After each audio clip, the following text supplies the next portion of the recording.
राजधानी दिल्ली में लगातार प्रदूषण का स्तर बढ़ता जा रहा है, जिससे राजधानी दिल्ली के लोगों को सांस लेने में घुटन महसूस हो रही है, क्योंकि जगह जगह पेड़ पौधे नष्ट करे जा रहे हैं। मगर कई संस्थाएं ऐसी हैं जो अभी भी प्रकृति को बचाने में जुटी हुई हैं। हृदय सारा फाउंडेशन, जो कि लगातार युवाओं के साथ मिलकर जगह जगह पेड़ पौधे लगा रहा है और साथ साथ बच्चों के लिए भी वह कई मददगार कार्य कर रहे हैं।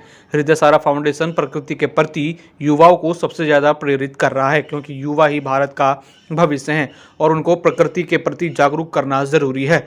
अगर राजधानी दिल्ली में बढ़ते प्रदूषण को रोकना है तो उसमें सबसे ज़्यादा भूमिका नए पेड़ पौधे लगाना होगा, जिसके लिए हृदय सारा फाउंडेशन ने जंगपुरा में वृक्षारोपण किया, जिसमें उनके साथ tree man of India Vishnu Lamba भी साथ दिखे। उन्होंने फाउंडेशन के युवा कार्यकर्ताओं के साथ मिलकर वृक्षारोपण किया। साथ ही साथ यहां पर युवाओं ने भी रुचि दिखाई और वृक्षारोपण में tree man of India Vishnu Lamba का साथ दिया।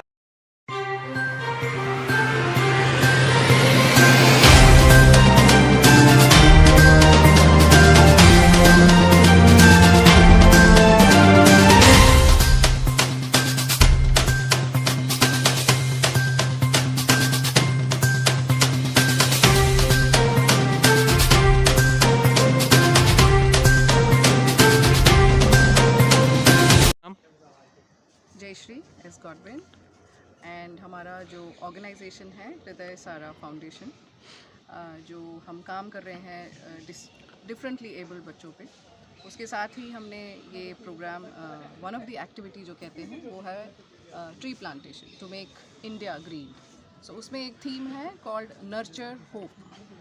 सो उसमें हमने इनवाइट किया था मिस्टर लांबा को। We are really fortunate enough कि वो आए और उनके साथ हमने ये प्रोग्राम अपना थीम के साथ शुरू किया है आज। And we look forward to have more events like this in Delhi, not only in Delhi but all over India.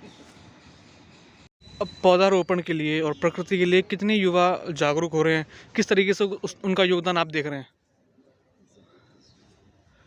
Delhi की 4 दिवसीय यात्रा में air pollution, plastic pollution, Diwali, पराली, यमुना संरक्षण जैसे गंभीर मुद्दे शामिल हैं। और विशेष रूप से मैं आभारी हूं संयुक्त राष्ट्र पर्यावरण कार्यक्रम के छठे प्रमुख और हमारे ग्लोबल लीडर आदरणीय एरिक सोलिम साहब, जिन्होंने बहुत ही उदारता के साथ में हमारे कार्यकर्ताओं को यहां पर आयोजित कार्यक्रम में भाग लेने का अवसर दिया है, बातचीत का अवसर दिया है। और यह ऐसे महान पर्यावरणविद और वैश्विक नेता के माध्यम से होने वाली जलवायु परिवर्तन वाले जैसे गंभीर मुद्दे पर चर्चा आने वाले समय की दिशा और दशा तय करे, ऐसी हम सबको आशा है।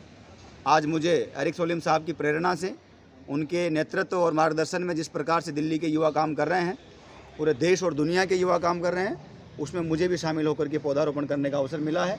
कल शाम को होटल ताज में एक बड़ा शानदार आयोजन होने वाला है इसी विषय को लेकर के। कई सारे लोगों की चर्चा है और एरिक सोलिम साहब के साथ ज़मीन स्तरीय कार्यकर्ताओं के साथ में विभिन्न जगहों पर दौरे और चर्चा मंथन है। तो मुझे आशा है कि दिल्ली के युवा अब जाग गया है यमुना संरक्षण के लिए, और जो ये जिस तरह के कार्य हो रहे हैं उसमें नवाचार बने, इसके लिए हम लगातार प्रयास करेंगे।